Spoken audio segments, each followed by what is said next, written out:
My father believed that all help is self-help. There is no other help than self-help. He believed wholeheartedly in knowing yourself, fixing yourself, growing yourself. And truly, as a martial artist, you have to do that. I remember my mom telling me this story about how my father was challenged to a fight at the end of 1964. He was living in Oakland, California. He had a school there, and he was teaching in very unorthodox ways. He was making some changes to some of the traditional moves, and then he was also teaching people from all different races and backgrounds and women and all sorts of stuff, which was a no-no.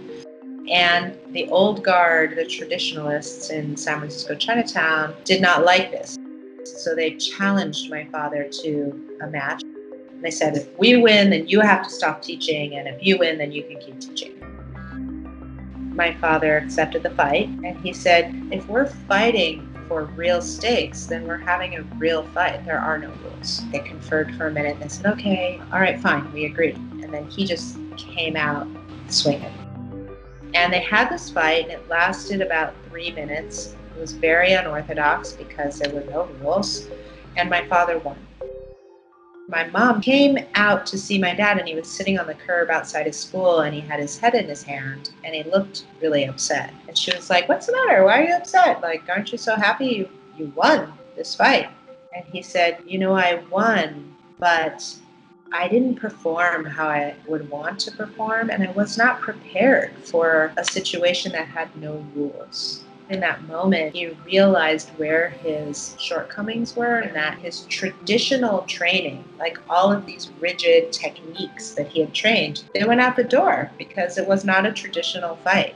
That he was able to reflect in that way was actually one of the hugest revelations of his life. It opened the door for him to create his own martial art and to go very deeply on this philosophical journey, really trying to live his life in the most optimal way that he could.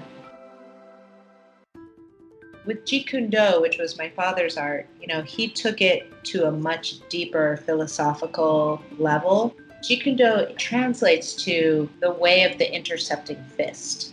And I talk about this in my book, which is that if we can get to a place of enough skill where we can intercept the moment, we can meet each moment, then we as a human being are really in flow. We're really in a place where we're in full, immediate, skilled response to the moments as they are unfolding. Practiced combat is a very apropos analogy for life, especially life under extreme pressure. You have to be able to make split decisions. We get to experience what happens internally, whether we freak out, whether we get angry, whether we want to run away and shut down, and then to put into practice the skills by which to act through those emotions so that our skill and our calm and our composure can be present.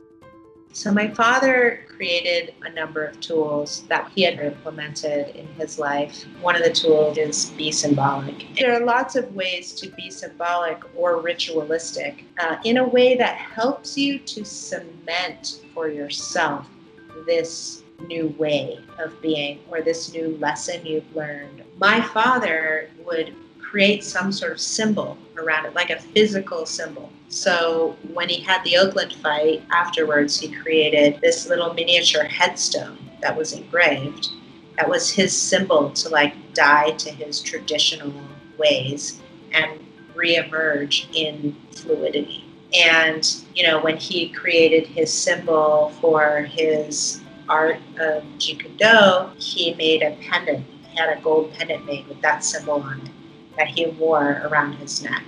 Putting those symbols around in your field of vision can be really helpful. They're just reminders. And so to me, the message here is this is why we want to be vigilant with our own growth and our own skill acquisition in life. Just like the skills you need in life, like communication and, resilience and all these things. We want to be vigilant because life is always changing. New obstacles are always coming up. We're always meeting a situation where the rules, are different than what we thought they were going to be. I mean, what is more prevalent than that with what is going on in the world right now, right?